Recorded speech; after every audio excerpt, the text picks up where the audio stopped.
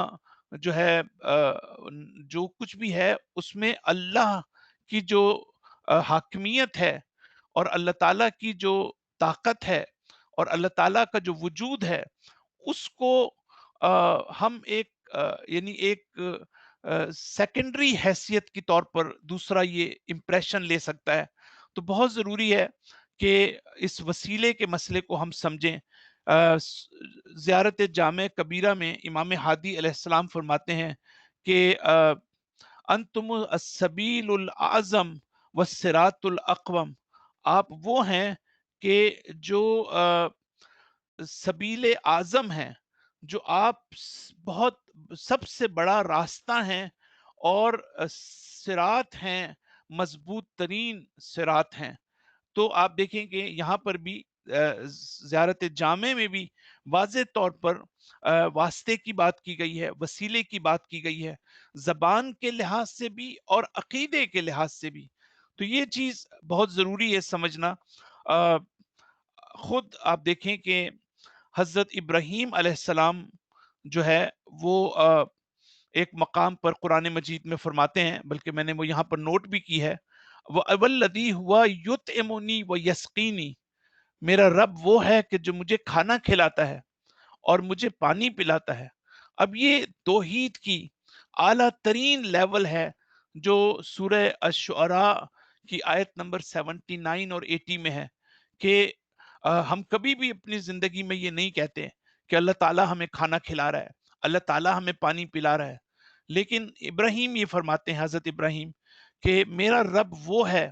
کہ جس نے مجھے پیدا کیا، میرا رب وہ ہے کہ جس نے میری ہدایت کی، اور میرا رب وہ ہے کہ جس نے جو مجھے کھانا کھلاتا ہے جب میں بھوکا ہوتا ہوں، مجھے پانی پلاتا ہے جب میں پیاسا ہوتا ہوں، وَإِذَا مَرِضْتُ،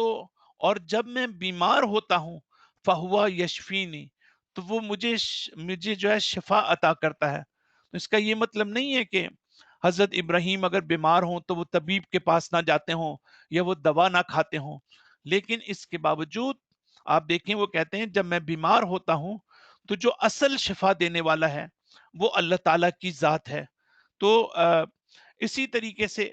ہم اپنے عام طور پر اس کو بھی جانتے ہیں کہ حضرت جبرائیل وہ بھی واسطہ تھے اللہ تعالیٰ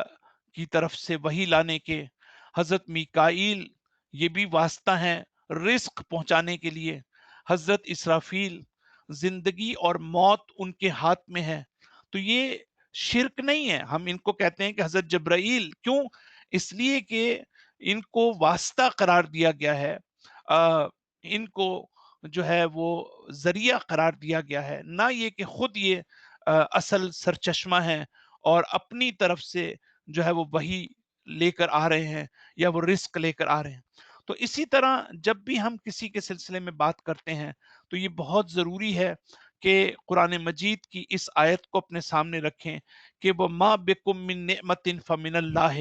کہ جو بھی تمہیں نعمت دی گئی ہے وہ اللہ تعالیٰ کی طرف سے نعمت دی گئی ہے۔ تو ہم اگر ائمہ کا احترام کرتے ہیں، اگر ہم انبیاء کا احترام کرتے ہیں، جہاں تک احترام کرنے کا تعلق ہے، جہاں تک ان کو رسپیکٹ دینے کا تعلق ہے، وہ سب اپنی جگہ، لیکن ہمارے ہر لمحہ ہماری توجہ اس بات پر ہونا ضروری ہے کہ یہ وہ ہستیاں ہیں کہ جو بنیادی طور پر ایک وسیلے کی حیثیت رکھتی ہیں اور ایک ذریعہ ہیں ہمیں اللہ تعالیٰ تک پہنچانے کا اور اللہ تعالیٰ سے کنیکٹ کرنے کا۔ اگر یہ ہستیاں ہمیں اللہ تعالیٰ کی طرف لے جانے کی بجائے، اگر ہمیں اللہ تعالیٰ کی طرف لے جانے کی بجائے اور کنیکٹ کرنے کی بجائے، اگر ہم وہاں پر سٹک ہو جائیں اور رک جائیں اور ہم یہ محسوس کریں کہ ہم اللہ تعالیٰ کی طرف نہیں بڑھ رہے، اور کلوزنس ٹو گاڈ،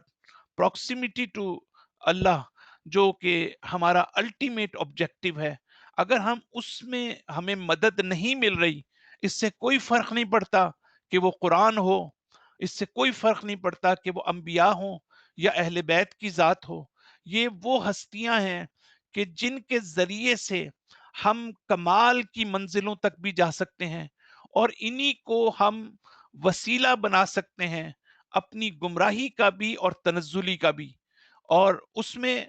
جو ہے وہ بالکل یعنی خود قرآن مجید یہ کہتا ہے کہ اگر کوئی شخص لا یزید جو ہے وہ آ، ظالمین جو ہیں ان میں سوائے خسارے کے، اگر وہ قرآن کو پڑھتے ہیں تو سوائے خسارے کے کوئی اور چیز ان میں اضافہ نہیں ہوگا. تو اگر پہلے سے آپ کے اندر ظلم ہے، اگر آپ مکتب امام حسین علیہ السلام سے دیکھنا یہ کہ آپ اس سے حاصل کیا کر رہے ہیں. کیا مکتب امام حسین علیہ السلام آپ کو اللہ کے نزدیک کر رہا ہے، یا مکتب امام حسین علیہ السلام آپ کو اللہ سے دور کر رہا ہے؟ اگر آپ یہ محسوس کرتے ہیں کہ آپ کو اللہ سے دور کر رہا ہے تو اس کا مطلب یہ ہے کہ ہمیں جو ہے وہ غور کرنے کی یہاں پر ضرورت ہے. اس کے بعد جو آگے تھوڑا سا ہم بڑھتے ہیں، جو کچھ باتیں مجھے کرنی ہیں،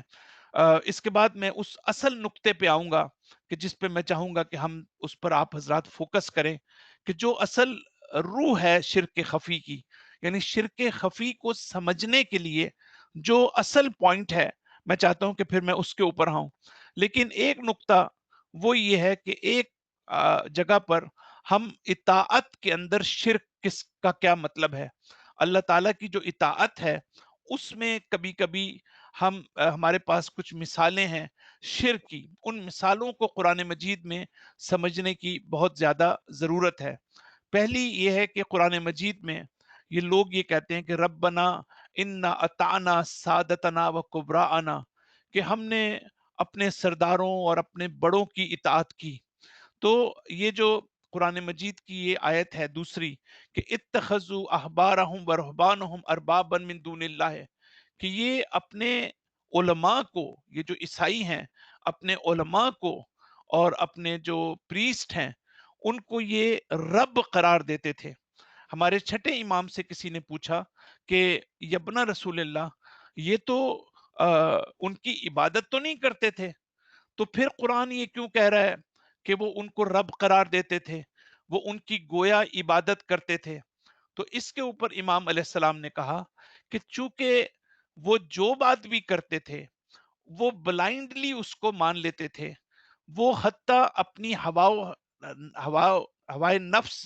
اور خواہشات نفسانی کے مطابق جو اپنے ذاتی مفادات ہوتے تھے اور دنیا پرستی کی وجہ سے وہ جو بات کرتے تھے، لوگ اس کو سنتے تھے، لوگ اس کو ایکسپٹ کرتے تھے اور لوگ اس کو فالو کرتے تھے. لہذا گویا یہ اسی طرح سے ہے کہ جیسے وہ ان کی پرستش کرتے تھے. تو اس کا مطلب یہ ہوا کہ ہم بھی اگر جو بھی فرض کرتے ہیں کوئی خطیب ہے، کوئی ذاکر ہے، اگر وہ ایسی بات کر رہا ہے کہ جو خود تو کوالیفائڈ بھی نہیں ہے اور خود جو ہے وہ گمراہی بھی پھیلا رہا ہے، انحراف بھی پھیلا رہا ہے، اور ہمیں اچھی طرح اندازہ بھی ہو سکتا ہے کہ وہ جو بات بھی کر رہا ہے وہ اس کے پیچھے جو اہداف ہیں، جو مقاصد ہیں، وہ کمیونٹی کو ان کو گائیڈنس دینا نہیں ہے، کمیونٹی کی تربیت کرنا نہیں ہے، کمیونٹی کو جو ہے وہ ان کی اسپریچول ڈیولپمنٹ نہیں ہے. اس کو اس سے کوئی غرض نہیں ہے کہ آپ جو ہے اس سے کہیں وہ سینسٹیو نہیں ہے کہ آپ کہیں گمراہ نہ ہو جائیں، آپ کہیں کسی چیز کو غلط نہ سمجھ لیں، بلکہ اس کو اپنے دنیاوی مقاصد اس کے لیے اہم ہے کہ آپ اگلے سال اس کو بلائیں گے یا نہیں بلائیں گے، یا آپ کس چیز سے زیادہ خوش ہوتے ہیں وہ آپ کے سامنے اسی چیز کو پڑھے، یا اس کے پاس جو ہے وہ معتبر جو ریلائبل ریسورسز ہیں وہ وہاں سے بات نہ کرے. تو یہ ساری چیزیں ایسی ہوتی ہیں کہ گویا ہم جو ہے وہ ایسے شخص کی بنیادی طور پر پرستش کر رہے ہیں. امام صادق علیہ السلام ایک مقام پر بڑی خوبصورت حدیث ہے،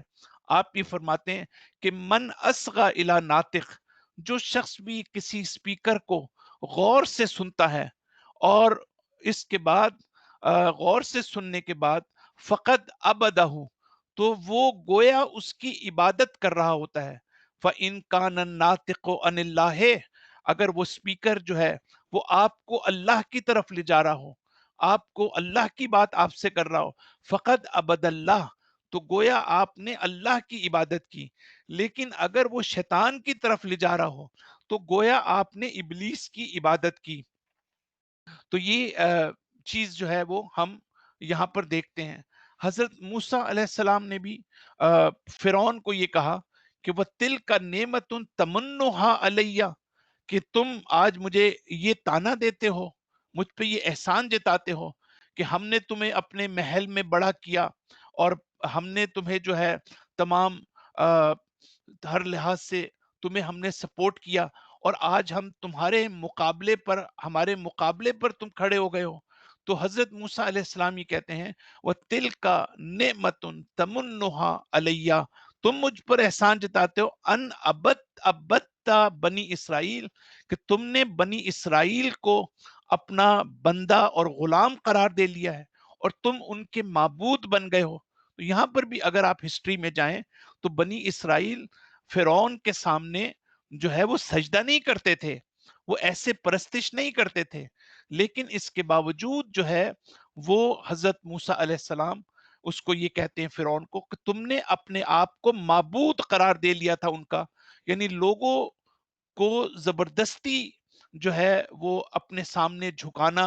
اور اپنے سے اٹیچ کرنا جو فرعون اس وقت کرتا تھا، تو حتیٰ اس چیز کو بھی قرآن مجید جو ہے وہ ایک شرک اور عبادت سے جو ہے وہ تعبیر کر رہا ہے۔ تو بس اس کا آ، مطلب یہ ہوا کہ یہ بھی ایک شرک کا لیول ہے، اور اسی طرح اطاعت کے اندر اور نعمت کے اندر شرک بھی ہمارے پاس روایت ہے کہ اگر کوئی شخص یہ کہتا ہے کہ یہ نعمت مجھے فلاں شخص سے ملی ہے، تو اگر وہ نہ ہوتا تو یہ مجھے نہ ملتی، تو امام کہتے ہیں یہ بھی شرک ہے۔ تو لیکن یہ وہ شرک ہے جو کفر کے درجے تک انسان کو نہیں پہنچتا۔ تو یہ شرک خفی اس لحاظ سے بہت زیادہ اہم ہے، اور میں یہاں پر جو ہے وہ ایک جو اصل نقطہ ہے، میں اس کے اوپر آنے کے بعد میں ایک بڑی امپورٹنٹ اگزامپل دینا چاہتا ہوں، اور ہم اس کے اوپر انشاءاللہ وہ غور کریں گے۔ اور وہ جو شرک خفی کو سمجھنے کے لیے یہ وہ نقطہ ہے کہ جو جیسے میں نے عرض کیا کہ اللہ تعالیٰ نے ہمیں خلق کیا ہے، اور جس طریقے سے ہم سب کو یہ معلوم ہے کہ جو مخلوقات ہیں وہ یعنی ہم خلقت میں انڈیپینڈنٹ نہیں ہے، ہم خود سے خلق نہیں ہوئے ہیں، بلکہ اللہ تعالیٰ نے ہمیں خلق کیا ہے۔ ہماری کوئی بھی حیثیت نہیں ہے مگر یہ کہ اللہ تعالیٰ ہی ہمارا خالق ہے۔ جس طرح سے ہمیں یہ معلوم ہے کہ اللہ تعالیٰ ہمارا خالق ہے، اللہ تعالیٰ نے ہمیں خلق کیا ہے، اور ہم اپنی ذات میں انڈیپینڈنٹ نہیں ہیں، اپنی ذات میں مستقل نہیں ہیں، اسی طریقے سے ہم اپنی تاثیر میں بھی مستقل نہیں ہیں۔ یعنی ہماری ایک حیثیت یہ ہے کہ ہمارے پاس طاقت ہے، ہمارے پاس قوت ہے، ہم ایکسٹرنل ورلڈ میں ہم چیزوں پر اثر انداز ہوتے ہیں، ہم اب جو بھی عمل کرتے ہیں، کام کرتے ہیں، ہم دوسروں پر اثر انداز ہوتے ہیں، دنیا پر اثر انداز ہوتے ہیں۔ تو اگر ہمارے پاس کوئی تاثیر ہے تو وہ تاثیر بھی جو ہے وہ ہماری نہیں ہے، بلکہ اس میں بھی ہم محتاج ہیں اللہ تعالیٰ کے، ہم اس میں بھی استقلال نہیں ہے، انڈیپینڈنسی ہمارے پاس موجود نہیں ہے۔ جس طرح سے اللہ تعالیٰ نے وجود ہمیں بخشا، اسی طریقے سے اللہ تعالیٰ اگر ہماری طرف سے کوئی تاثیر ہے تو وہ تاثیر بھی، امپیکٹ بھی، وہ بھی، اس میں بھی ہم انڈیپینڈنٹ نہیں ہیں، بلکہ وہ بھی اللہ تعالیٰ کی طرف سے ہے، اور وہ بھی ہر لمحہ ہے۔ ہمارے ہاں فلسفے میں ایک چیز کہی جاتی ہے، میں اس اصطلاح کو پہلے استعمال کرتا ہوں، پھر میں اس کا ترجمہ آپ کے سامنے رکھوں گا، کہ یہ جو کائنات ہے وہ حدوثاً اور بقاءً اللہ کی محتاج ہے۔ حدوثاً اور بقاءً کیا مطلب اس کا؟ اس کا مطلب یہ ہے کہ یہ کائنات جو ہے اپنے وجود میں آنے کے لیے بھی اللہ تعالیٰ کی محتاج تھی، اور اپنے باقی رہنے کے لحاظ سے بھی اللہ تعالیٰ کی محتاج ہے۔ نہ یہ کہ اللہ تعالیٰ اس کو پیدا کر کے ریٹائر ہو گیا ہو، یعنی اس کائنات کے ساتھ اللہ کا رابطہ جو ہے وہ ایک انڈسٹریلسٹ اور انڈسٹری کی مانند نہیں ہے. مثال کے طور پر کسی نے کار اور گاڑی بنائی، اور ظاہر ہے کہ بنانے والا جس نے بھی آپ کی اس گاڑی کو بنایا تو وہ تو اب موجود نہیں ہے، وہ تو چلا گیا، لیکن آپ کی گاڑی جو ہے وہ خود بخود چل رہی ہے. جس نے آپ کی گھڑی کو بنایا وہ گھڑی والا تو پتہ نہیں کہاں چلا گیا، لیکن آج بھی آپ کی گھڑی چل رہی ہے. ہمارے ذہن میں یہ ہوتا ہے کہ اللہ تعالیٰ بھی اسی طرح سے ہے، کہ اللہ تعالیٰ نے اس کائنات کو خلق کر دیا اور اس کے بعد یہ کائنات خود ہی اپنے حساب سے چل رہی ہے. بلکہ ضرورت اس بات کی ہے سمجھنے کی کہ اللہ تعالیٰ نے ہر لمحہ اور ہر لہجہ اللہ تعالیٰ اس کائنات کا سسٹینر بھی ہے. اللہ تعالیٰ صرف کریٹر نہیں ہے بلکہ اس کائنات کو سسٹین بھی کر رہا ہے. اس معنی میں اگر ہم مثال دیکھیں تو مثال ہماری یہ ہے کہ جیسے سورج اور اس کی روشنی، جو روشنی ہے سورج کی، جو سورج کی لائٹ ہے، اس میں اللہ تعالیٰ کریٹر بھی ہے. یعنی اللہ تعالیٰ جو سورج ہے وہ اس لائٹ کو کریٹ بھی کر رہا ہے، اور ہر لمحہ یہ جو لائٹ ہے اور سورج کی جو روشنی ہے وہ اگر باقی ہے تو وہ بھی سورج کی وجہ سے باقی ہے. ایسا نہیں ہے کہ سورج نے کریٹ کر دیا اور اس کے بعد یہ لائٹ خود بخود ہے. اگر ایک لہجے کے لیے یہ سورج موجود نہ ہو تو یہ لائٹ خود بخود جو ہے وہ ختم ہو جائے گی. اسی طریقے سے ہماری خلقت اور ہمارا باقی رہنا، اور ہم اگر کوئی ہمارے اندر کسی بھی قسم کی اگر ہمارے اندر طاقت ہے، کسی بھی قسم کی اگر ہمارے اندر تاثیر ہے، ہم کوئی بھی چیز پر دنیا میں اثر انداز ہوتے ہیں، تو یہ تاثیر، اور ہم اگر کسی چیز کا سبب بنتے ہیں تو ہماری سببیت کوئی حیثیت نہیں رکھتی. ہمارا تاثیر کرنا، متاثر کرنا کسی کو، کوئی ہمارا اثر انداز ہونا کوئی حیثیت نہیں رکھتا، بلکہ اصل سببیت اور تاثیر جو ہے وہ خود اللہ کی ذات ہے. اللہ ہی ہمیں تاثیر دیتا ہے. تو اس مفہوم کو سامنے رکھنا جو ہے بہت ضروری ہے کہ جس وقت ہم شرک کی بات کرتے ہیں تو یہ چیز ہمارے سامنے ہونی چاہیے کہ اسی لیے آپ دیکھیں کہ یہ جو آیت ہے آپ کے سامنے میں رکھتا ہوں کہ اللہ تعالیٰ ہر مقام پر قرآن مجید میں بے اذن ہی کی بات کرتا ہے، بے اذن اللہ کی بات کرتا ہے. جہاں کہیں بھی یہ کوئی گمان یا کوئی خیال پیدا ہو کہ کسی نے اللہ کے مقابلے میں کوئی الگ سلطنت بنا دی ہے، تو اس میں جو ہے اس کو دور کرنے کے لیے اللہ تعالیٰ کہتا ہے انی اخلق لکم من الطین. حضرت عیسیٰ علیہ السلام جب کہتے ہیں میں خلق کروں گا مٹی سے کا حیات الطیر، ایک پرندے کی حیت کو، تو یہاں پر اللہ تعالیٰ بھی خالق ہے اور حضرت عیسیٰ بھی اپنے آپ کو خالق کہہ رہے ہیں. تو اب یہ گمان پیدا ہو سکتا ہے کہ وہ انڈیپینڈنٹلی حضرت عیسیٰ جو ہیں وہ خالق ہیں، تو لہٰذا وہ کہتے ہیں فَأَنفُخُ فِيهِ، تو اللہ تعالیٰ بھی کہتا ہے فَنَفَخْتُ فِيهِ مِن رُوحِي. اب یہی لفظ حضرت عیسیٰ بھی استعمال کر رہے ہیں فَيَكُونُ طَيْرًا، تو یہ پرندہ ہو جائے گا. لیکن ساتھ ہی اللہ تعالیٰ کہتا ہے بِإِذْنِ اللَّهِ، یعنی اگر حضرت عیسیٰ خالق ہیں تو یہ خالقیت میری طرف سے دی گئی ہے، اور اگر جو ہے حضرت عیسیٰ جو ہے وہ اس میں روح پھونکتے ہیں تو یہ اصل میں میری دی ہوئی طاقت ہے. وَأُبْرِئُ الْأَكْمَحَ وَالْأَبْرَصَ، اگر میں کسی بیمار کو شفا دیتا ہوں. وَأُحْيِي الْمَوْتَى، اگر میں مردہ کو زندہ کرتا ہوں بِإِذْنِ اللہ، تو یہ بھی اذن اللہ ہے. تو خالق اور مخلوق کے درمیان فرق کو سامنے رکھنا بہت ضروری ہے. اور ہم نہ تو انبیاء کو، نہ تو اہل بیت کو، نہ تو ائمہ کو ہم اس طرح سے اپنے ممبر سے ان کو اس طرح سے پیش نہیں کر سکتے، ایسے الفاظ ہم استعمال نہیں کر سکتے کہ جس میں ہم ان کو عبودیت کے دائرے سے خارج کر دیں. کیونکہ ان کا سب سے بڑا افتخار اور ان کا فخر یہ تھا کہ وہ اللہ تعالیٰ کے سامنے اپنی عبودیت کا اعتراف کرتے تھے. تو عبودیت کا مطلب یہ ہے کہ